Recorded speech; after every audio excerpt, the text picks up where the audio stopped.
Let's take you back to the APC primaries that was held ahead of the local government elections here in Lagos. And a lot of complaints are coming out of that primary. To help us, just expand this further, we're joined by the Lagos State APC Publicity Secretary, Seye Oladejo. He joins us via Zoom. Good to have you join us.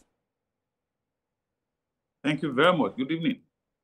So I'm sure you've gotten reports from that protest and just generally from the primaries. There are complaints of irregularities. For example, Ikosi, where some say that the chairperson has done 2 terms of 6 years, and if allowed to run again, it will amount to be against democratic tenets. How is the party addressing these issues?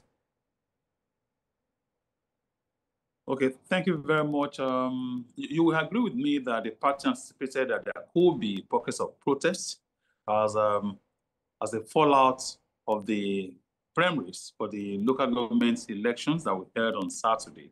So in anticipation of that, that's why we set up the appeal committee headed by the Attorney General of Lagos State and the Commissioner for Justice, Mr. Oladejo. I wouldn't want to address individual local government issues in order not to preempt the kind of protests and what the committee will actually come up with. But let them channel their protests and petitions appropriately and peacefully as they have been doing, and I'm sure those issues will be cleared. But let me just tell you that it is deliberate on the part of the party to have a senior advocate of Nigeria in Mr. Babatunde Ogala as the chairman of the election committee, another very senior lawyer, a senior advocate, Mr. Oladejo, as the chairman of the appeal committee. We are aware that there will be a whole lot of issues bordering on law and the constitution, and that these gentlemen will be able to address it properly so that we will not run foul of the law. I do not want to preempt whatever will be the outcome of those protests. So you permit me not to address individual issues. Well, this is an appeal committee, not necessarily an investigative committee. But you were there as a senior official of the party during the primaries. You heard people saying that they voted, and yet it was declared 0 in terms of votes. I just wanted to ask you what happened in those situations. I know you said you don't want to address them one after the other, but you at least monitored that exercise. Yes, I was there all day during the exercise, and we also brought in the media, the television cameramen to cover the process of the voting for individual local governments and the rest of them. And I can assure you that the delegates that were also members of the executive of the party, the delegates who voted during the process, and they were all the aspirants had agents who were there in the process of the counting. So when they put forward their protests and highlight all these various issues, I'm sure the panel made up of experienced politicians and leaders in governments and the party will be able to address all those issues very well. But we're all for internal democracy, we're all for fair play and justice.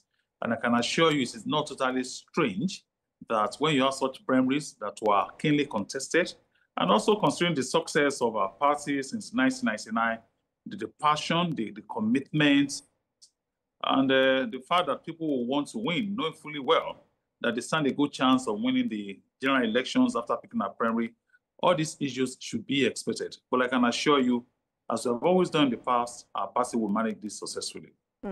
And perhaps why so you're also sort of acquiescing to what some of the protesters said, which is that they mentioned that they have confidence in the party's resistance to electoral fraud and addressing this issue. Of course, this is a party affair, but what are the options? I know now that you have set up a panel. What are the options? Is there a chance for review and then conducting another primary? And then how do you convince these party members to continue that this is not a true picture and to continue to trust in the internal democracy of the party? Let me just admonish them to continue to trust the process. Each individual protest or petition will be considered on its own merits, and where they're able to establish cases of fraud or disenchantment, as it were, they will be corrected by the party, and all these issues will be looked at. Nothing will be swept under the carpet. And we also want to encourage them to continue to remain loyal and committed members of the party and continue to conduct this protest in a peaceful manner as they have been doing. Definitely, they will get justice through this panel, and the party will respect whatever decision of the appeal panel will be. I wish we had enough time. I would have asked you what correction and justice would look like, but my time is up. Thank you so much for